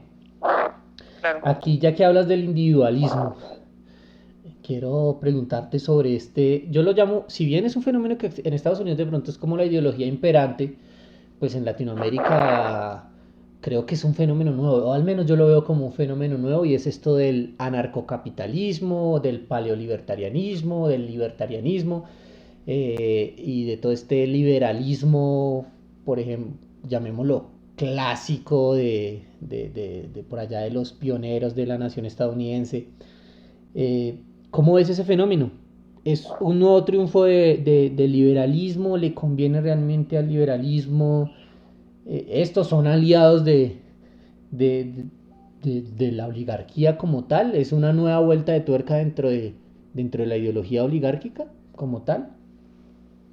Sí, sí, yo diría que más bien es una especie de apariencia nueva o de maquillaje nuevo de una idea más antigua. Pero en el fondo es lo mismo de siempre, quizás con un matiz más extremista o más purista de alguna forma. Pero estas personas como que lo que hacen es repetir el mismo discurso de las clases dominantes, de las clases oligárquicas, pero esta vez lo hacen de una forma quizás más franca o más abierta, sin tanto maquillaje, sin tanta timidez quizás. Y claro, hay varias variantes, esta idea del anarcocapitalismo que en realidad no tiene sentido. Una sociedad con mercado pero sin Estado, en realidad que podría ser el sueño de muchos oligarcas, pero es imposible porque hoy en día tú necesitas un Estado justamente para reprimir las revoluciones, para, digamos, proteger tu propiedad privada, para, digamos, vigilar también a que no hayan, digamos, grupos subversivos. Entonces también es una fantasía de mucha gente y también es una forma de mantener, de crear un espectáculo, ¿no? De crear una especie de círculo y de simpatía también hacia posturas más de derecha. También hay una variante que es el libertarianismo autoritario de Hans Hermann Hoppe, que trata de combinar este libertarianismo extremo con dictadura autoritaria y usan como ejemplo, por ejemplo, a Pinochet, a la dictadura de Pinochet, que era una dictadura muy brutal, pero era muy liberal en lo económico, muy liberal. Entonces, como te digo, son ideas antiguas que les han dado quizá una nueva cara o una nueva etiqueta, pero es el mismo liberalismo extremo de antes, el liberalismo oligarca. Y es curioso porque, bueno, si bien lo que tú dices, de pronto es un liberalismo, porque incluso en Estados Unidos creo que es una ideología como común, ¿no? La ideología, ellos como tal son muy individualistas y demás. Sí, sí, es una ideología, hay un partido, creo que se llama el Partido Libertario. Sí, Pero allá tiene sentido porque esa idea tiene sus raíces en los revolucionarios de Estados Unidos que independizaron, digamos, el país basado en esta idea de la democracia liberal, donde el hombre se construía su propio destino, digamos, a solas. Y tiene quizás más sentido en ese contexto porque es una idea cultural propia de Estados Unidos. Pero en América Latina no tiene sentido, es una ideología hecha solamente para crear circo o para justificar a los mismos, a la misma derecha de siempre. Sí, y es curioso porque, bueno, recientemente, por ejemplo, en Colombia, bueno, tenemos una aerolínea muy famosa, que creo, bueno, creo que es famosa, que nació acá en Colombia, pero hoy en día no es colombiana, o sea, hay que decirlo, que es Avianca. Sí, Avianca. Esta aerolínea que no es colombiana y enfatizo en eso porque ahorita ellos están desde su maquinaria propagandística sacando fotos de antaño de cuando eran colombianos y eso porque el Estado, pues aparentemente el gobierno de Iván Duque pretende salvarlos. Entonces es muy curioso porque son liberales mientras les conviene, Claro, pero claro. entonces, ¿cómo O podríamos sea, llamar es como tal el neoliberalismo del que siempre se nos ha O sea, hablado? hay una ideología, que es la ideología de que el Estado no debe intervenir, que el Estado no debe meterse en nada, que la economía es algo sagrado, que no se debe tocar, pero en el momento en que los intereses de la oligarquía están siendo, digamos, eh, amenazados, obviamente son los primeros en pedir que el Estado intervenga, que el Estado, digamos, los salve, los rescate, o que dicte leyes a favor de ellos. Entonces también hay una mitología, digamos, liberal, una idea que está basada en un discurso, pero que no se comprueba en la realidad. Sí, sí, porque y Avianca es solamente la punta del iceberg, porque el Estado de Colombia, por ejemplo, en Colombia, no sé si recuerden los más jóvenes, pero digamos, bueno, yo no soy tan viejo, pero me alcanzo a acordar. Acá hubo un impuesto que se llamó en ese entonces el 3 por mil, que se hizo para rescatar a los bancos. Eh, Claro. y es muy curioso porque, bueno, los banqueros hablan de liberalismo, de libertad, de economía, de libre mercado y estas cosas, pero cuando están en crisis, corren a donde papi Estado. Entonces es muy curioso porque pues el Estado básicamente actual eh, estás al servicio obviamente de las oligarquías. Es un Estado que simplemente salva a las oligarquías, porque si usted lo va a, no sé, a embargar el banco, usted va a pedirle ayuda al Estado y el Estado nunca lo va a ayudar. Entonces Exacto. es muy curioso eso. Bueno, superando ya esta cuestión de mito, quiero pasar a un tema, digamos, más actual, y creo que es necesario, que es estas protestas masivas que hubo en Chile y que, pues que bueno, que impactaron a nivel internacional. Acá en Colombia nos llegaban imágenes de protestas, de personas quemando tanquetas de la policía, porque bueno, siempre se enfatiza en eso. Personas quemando tanquetas de la policía, nos llegó acá la cuestión de la primera línea, que ya los mostraban como una especie de grupo, llamémoslo paramilitar, al servicio de la protesta y demás. Claro. Entonces, bueno, eh, ¿cuáles son las raíces de esas protestas masivas? Porque hay que decir, masivas en Chile, Carlos. ¿Por qué estalla así el pueblo? Bueno, el sistema chileno, que es un sistema que los liberales siempre han querido elevar como un sistema ejemplar, como un sistema que es perfecto y que es el ejemplo a imitar en todo el mundo, es un sistema que generó una gran cantidad de desigualdades, de injusticias, de abusos. Eh, por poner algunos ejemplos, es el único sistema en el mundo donde las pensiones están absolutamente privatizadas y donde la institución que administra tus pensiones, tu dinero de jubilación, la invierte, digamos, en empresas extranjeras, incluso puede perder ese dinero, pero no se hace responsable de esa pérdida, sino que la pérdida la asume el propio ahorrante. Entonces es un sistema muy, muy abusivo. La salud también, sí, es una salud que es mixta, pero el sistema privado, que es carísimo, es infinitamente superior al sistema público, que es muy malo, y donde hay listas de espera para, digamos, ser atendido y es muy, muy malo, muy incómodo. Entonces hay una serie también de demandas relativas a la educación. La educación acá es mala, es cara, es una educación también orientada hacia la vida del mercado, hacia la creación de competencias profesionales en un mercado competitivo, hay una cantidad de universidades privadas que venden carreras que no sirven para nada. Todo está, digamos, en función del lucro. Entonces, y también hay un abuso muy fuerte de la autoridad policial, y una serie de cosas que se van sumando. Entonces, ¿qué fue lo que ocurrió? Esta situación ha durado durante 30 años desde que se volvió a la democracia en Chile, y el año pasado ocurrió un evento que fue que se le subió el precio al metro.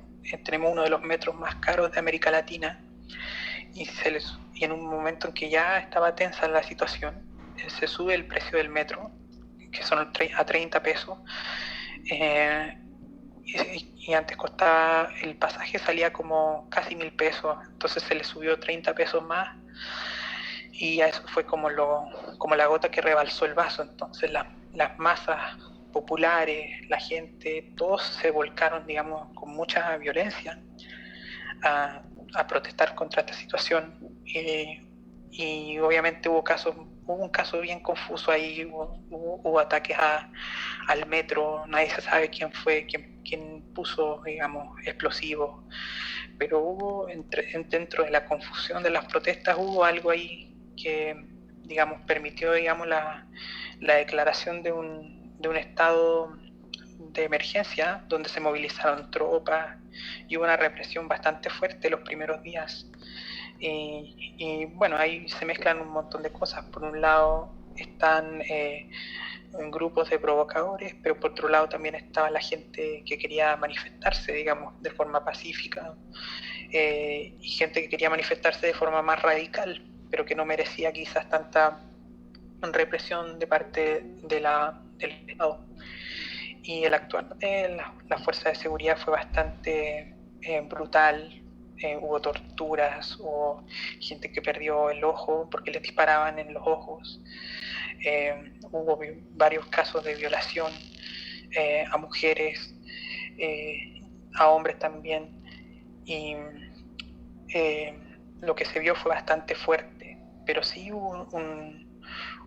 se demostró, digamos, una capacidad de ejercer una presión muy fuerte de parte de las masas populares, porque se congregó casi una manifestación de casi 2 millones de personas en una plaza. Eso nunca se había visto en la historia de Chile. Entonces eso ya le da un mensaje fuerte al gobierno, que no le queda otro remedio que implantar una agenda, digamos, de tipo reformista, como para querer arreglar la cosa, pero ya es demasiado tarde. Entonces, ¿hacia dónde empuja este movimiento? Este movimiento empujó hacia el cambio de la Constitución, que era como la clave fundamental de todo esto, y que lamentablemente ahora ha sido abortada por culpa de esta cuestión del COVID-19. Pero es un movimiento que no tiene líderes, es un movimiento popular, no había ninguna cabeza, ningún tipo de, digamos, de partido o de organización que estuviera detrás de esto. Era simplemente la gente que se indignó y salió a las calles a manifestarse. Entonces, y de hecho, incluso en el momento en que hubo algún político, algún líder que quiso, digamos, reclamar el papel de líder, fue rechazado absolutamente, fue, digamos, abucheado, expulsado y ridiculizado.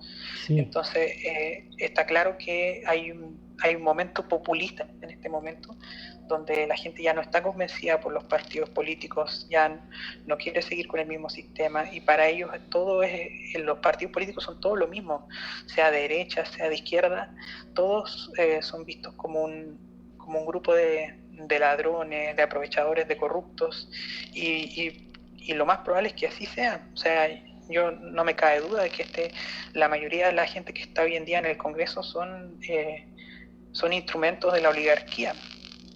Sí, y es que fue interesante porque efectivamente, y acá quiero hacer énfasis porque muchas veces vemos gente diciendo que una marcha no va a lograr nada, que una manifestación no va a lograr nada, que un paro o una huelga no va a lograr nada. Y vemos que en Chile lo logró porque, bueno, mal que bien, se presionó al gobierno de Piñera a que hiciera, a que convocara este plebiscito que bueno, se vio interrumpido por el COVID-19, pero que en últimas pues se tiene que dar, o no, Carlos.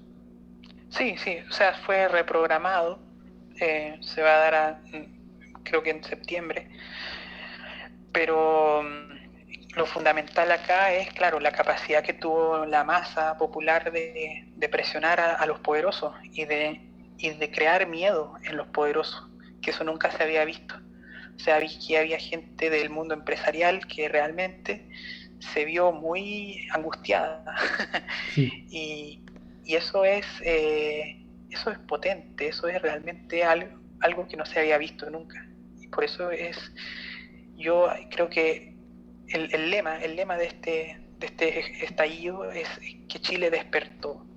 O sea, hay un renacer de la patria. Y también es muy impresionante porque este Chile despertó, tiene un contenido muy patriótico, muy del sentido de que el país vuelve a renacer, la patria vuelve a existir. Y siempre se Y veían la las gente, banderas chilenas y demás, ¿no? exacto, exacto, no habían tantas banderas quizás como comunistas ni nada de eso, sino que eran puras banderas chilenas, habían banderas de los pueblos originarios, pero eran como todas cosas alusivas a la patria. Sí, es bien interesante ese fenómeno. Y de ese punto, eh, como tal, vemos que entonces al pueblo, a la ciudadanía, le hace falta una crisis para despertar. Ese es el camino, digamos, lo digo porque en el caso colombiano, pues acá las crisis, digamos que si bien hay una crisis, son focalizadas. Normalmente acá protestan es los maestros, las personas de los sindicatos, la extrema izquierda y demás. Y la gente de su conformidad siempre, incluso hablan mal de estas personas, vagos que no trabajan, que se la pasan marchando. L- Claro. fal- Falta la crisis, siempre es necesaria la crisis para hacer despertar al pueblo, a la mayoría del pueblo. No, no, aquí hay una suma de factores. No necesariamente una crisis va a desembocar en eso. Pero aquí, por ejemplo, aquí en Chile hay contradicciones de clase muy fuertes. Hay mucha diferencia, digamos, entre rico y pobre. Y, y hay mucho también miedo y odio entre las clases. Entonces era inevitable que esto ocurriera. Y va a seguir ocurriendo. Ahí me lleva a una pregunta, Carlos, bueno, sobre esta cuestión chilena, la desigualdad que se da en tu país, y obviamente acá en Colombia también, pero digamos que en Colombia el modelo neoliberal aún no ha ido tan allá. Y hay un fenómeno que me parece curioso, tú me lo confirmas, y es la cuestión del agua. Allá el agua es privada, ¿no? Sí, aquí es privada. Aquí hay un código de aguas que regula y el agua es un derecho de uso que se puede vender, se puede comprar, es un derecho de tipo privado y está dentro de un comercio. Sí. Y aquí lo pregunto, y para nuestros oyentes, es porque aún acá en Colombia hay personas que defienden este modelo, de que todo se pueda comprar, todo se pueda vender. Por suerte acá el agua aún no ha pasado lo de Chile, pero miren lo que pasa en Chile. Y, y es lo que buscan muchas empresas hoy en día, al querer quitarnos nuestros páramos y demás, con la excusa de explorar oro y demás, etcétera, etcétera. Y luego vamos a llegar al Claro, punto en que nos van a quitar el agua. Y es para que vean hasta dónde puede llegar este modelo.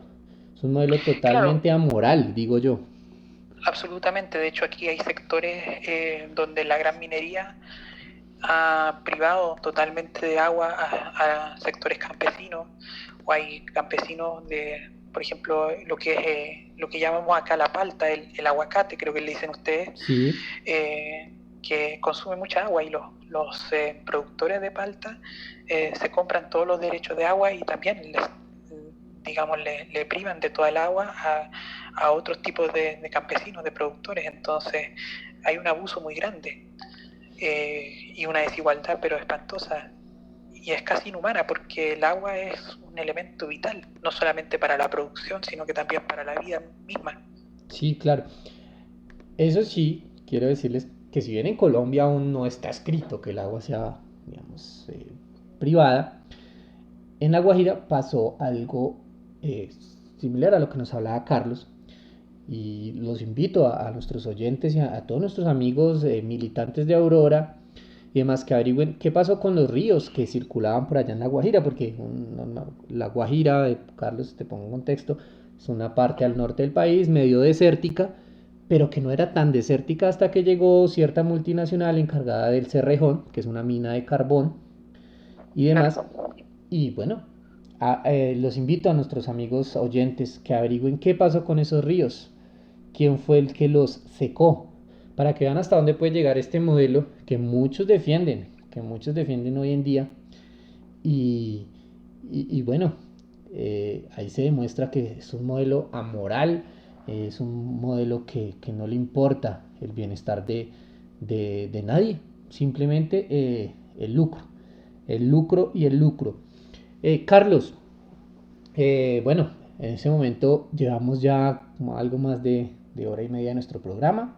Reitero los saludos a nuestros amigos de Aurora Colombia, a nuestros amigos de Vanguardia Nacional que por ahí también siempre nos escuchan, igual a los amigos chilenos que también nos estén oyendo en este momento. Sí. El programa obviamente va a quedar grabado, después lo cargamos a nuestro canal de Aurora y obviamente vamos a compartirlo con nuestros amigos del Círculo Patriótico. Me gustaría a mí dar también un saludo a los amigos del Centro de Estudios Crisolistas allá en Perú. Ajá, Israel Lira, ¿no? Y Israel Lira, sí, a Jóvenes por la Segunda República. También a los amigos de nuestra amiga Diana Jaura allá en Bolivia y nuestro amigo Carlos Bor, que es de Ecuador. También tenemos nuestros camaradas de allá de Brasil, Nueva Resistencia, y los amigos de Nomos allá en Argentina. Excelente, Carlos. Sí, reiterar. Me gustaría terminar con un saludo, especialmente porque hoy día es el Día de los Trabajadores y las Trabajadoras. Me leíste la mente, a eso vamos a pasar preciso. Sí, y quería hacer un saludo que nosotros dedicamos, lo voy a leer, a nombre de todo el Círculo Patriótico de Estudios Indoamericanos, chilenos e indoamericanos. Dice: los trabajadores y trabajadoras son los constructores exclusivos de la patria. La tierra se dignifica cuando caminan sobre ella, quienes están dispuestos a defenderse del despotismo, la corrupción y contraatacar. La oligarquía es una excrescencia parasitaria, enemiga y explotadora antipatriótica. Todo el que llore cooperación o paz con los usureros es un enemigo y un esbirro servil encubierto. En la infamia de la corrupción y la opresión, el grito de paz es la consigna de los cobardes. En esta fecha se recuerda una brutal masacre de obreros que demandaban dignidad. ¿Qué mejor ejemplificación de la contradicción entre justos y opresores? Nuestro pueblo chileno ha sido masacrado, torturado y mutilado innumerables veces. Esa es la comprobación de que la clase popular no ha dirigido sus destinos, sino la oligarquía mercantil enquistada en el poder. Ese es el dolor histórico que marca nuestra tragedia y a su vez impulsa la misión de conquistar la libertad y la independencia definitiva. El Círculo Patriótico es uno de los tantos frentes populares de resistencia, pero cada día más hombres y mujeres se unen a la verdadera lucha de la patria. Aprovechamos de agradecer toda la difusión dada hasta el momento. Cualquier canal es viable y favorable para expandir nuestros pensamientos. Vivan los trabajadores y las trabajadoras. Muchísimas gracias, Carlos. Igual quiero brindarte estos últimos minutos para que de pronto, a modo de conclusión, de cierre, obviamente invites a los chilenos, a los colombianos, a esta causa nacional y revolucionaria, patriótica, y además que de pronto, a modo de cierre, nos profundices un poquito más sobre los objetivos del Círculo Patriótico de Estudios Chilenos e Indoamericanos, de pronto si se van a consolidar o buscan consolidarse como partido político y demás, Carlos, para que cerremos este programa con broche de oro. Bueno, de momento nosotros queremos colaborar con todas las organizaciones de masa, ya sean partidos o movimientos políticos, en dándoles nuestras ideas. Si a futuro nosotros nos constituimos como un bloque político más, digamos, más militante, podría decirse de alguna forma, eso todavía está por verse. Pero sí queremos decir que nuestro fin no es engrandecer a un grupo intelectual que es nosotros, sino que nuestro fin es buscar el bienestar y la liberación del pueblo chileno. Ese es nuestro principal objetivo. Bueno, Carlos, excelente. Nuevamente reiterarte las gracias por aceptar la invitación a este espacio. Como siempre les digo a nuestros oyentes, la idea de este programa que surge en el seno de Aurora Colombia es transmitir y dar a conocer desde la realidad política que debemos asumir, porque yo les invito a que hablemos desde la realidad y superemos el sueño, la utopía y algo que yo llamo ese nacionalsolipsismo por allá de algunos que están ven su nacionalismo como algo muy tribal, que superen eso, que lo analicen desde la realidad política, y precisamente para eso nació este espacio político, para que ustedes vean que a nivel, no solo en América Latina, sino a nivel mundial, hay grupos de personas que piensan como ustedes. Puede que hayan diferencias en los espectros, de pronto algunos serán más marxistas, otros ahora serán antimarxistas y tendrán sus... Creo que la idea de este espacio es enriquecernos y entender que hay visiones que pueden, desde una visión pragmática, complementarse. Como siempre, extiendo mis saludos a todos los militantes de Aurora Colombia y obviamente el día de hoy extender nuestro saludo a todos los amigos y militantes, miembros del Círculo Patriótico de Estudios Chilenos e Indoamericanos, a ese bravo pueblo chileno que nos ha demostrado y nos demostró en los últimos meses que sí se puede, mediante la manifestación popular, lograr y presionar o buscar cambios. Incluso para quienes no creen en los caudillos, sin caudillo alguno, porque esa es una lección importante que nos dan los chilenos. Sin un líder o sin algún oportunista que quisiera sacarle provecho político a estas manifestaciones, pusieron al gobierno contra las cuerdas y obviamente hubo una represión brutal, pero miren lo que nos han enseñado. Y quiero invitar a los miembros de Aurora Colombia y a todos los nacionalistas, nacionalrevolucionarios que nos escuchan, a que analicemos todos estos fenómenos desde un punto de vista pragmático, realista, y saquemos provecho para fundamentar nuestras ideas. Muchísimas gracias, Carlos, realmente muy, muy chévere, muy enriquecedora la charla contigo, saber de pronto de estos temas, acercarnos a un movimiento con una visión tal vez para muchos un poco diferente. Realmente, obviamente, desde Antípodas te ofrecemos el espacio cuando lleguen a necesitar de pronto para difundir su ideario y demás. Obviamente les brindaremos este espacio porque la idea es trabajar desde la solidaridad y desde la cooperación con todos nuestros amigos patriotas y nacionalistas a nivel indoamericano, aprovechando y hincándonos en ese término que utilizas en el nombre de la agrupación. Nada, muchas gracias. Esto fue Antípodas, programa de análisis político dentro de Ofensiva Radio, programa que nace en el seno de Aurora Colombia y que buscamos, en el que se permitan las críticas, los aportes desde una visión nacionalista. Nos vemos dentro de 8 días. Muchas gracias, Carlos. Muchas gracias a ti, Juan Pablo. Ha sido una oportunidad bastante grata y me gustaría también que se pudiera repetir en algún momento más adelante. Te mando un gran abrazo a ti y a todos los amigos de allá de Colombia. Bueno, muchísimas gracias. Y se va a repetir y obviamente este espacio queda abierto para todos nuestros amigos. Vamos a estar invitando, digamos que hoy fue el primer programa con un invitado internacional de la talla de nuestro amigo Carlos. Los invito obviamente a que sigan la página del Círculo Patriótico en Facebook. No sé si tienen alguna otra red social, Carlos. Sí, de momento estamos trabajando con Facebook y con Instagram. En Instagram nuestra cuenta se llama Praxis Patriótica. Exacto, chévere, listo. Entonces ya saben amigos, los invito a que en redes sociales los sigan, que estén pendientes de ellos, eh, para que sigamos enriqueciendo este ideal. Va a ser, como les digo, el primer invitado internacional, pero esperamos que dentro de 8 días vamos a extender las invitaciones Sí, a y varios me gustaría amigos. añadir, Dale, y si no Carlos, tranquilo.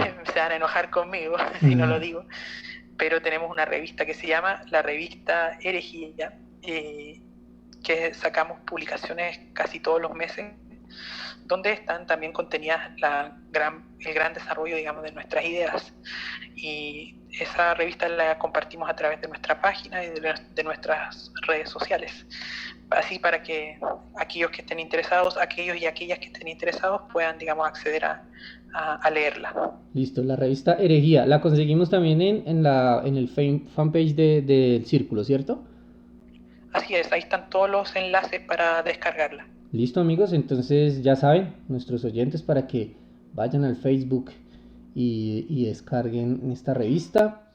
Y, y bueno, vamos a fomentar el debate entre nacionalistas, que esto se supere ese elemento estático que nos ha acompañado por tanto tiempo. Y eso es lo que busca Aurora Colombia y este programa Antípodas.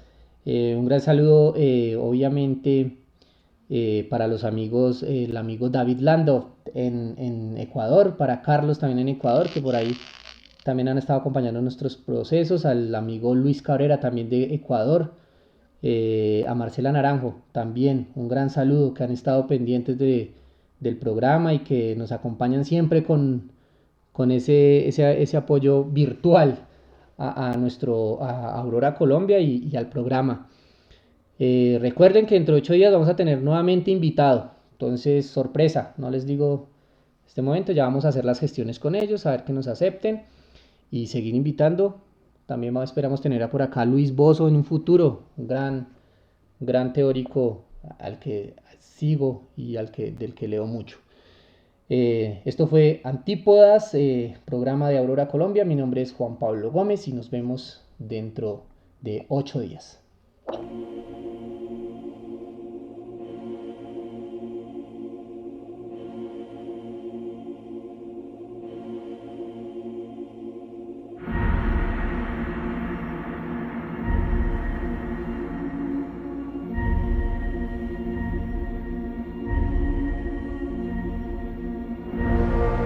Antípodas.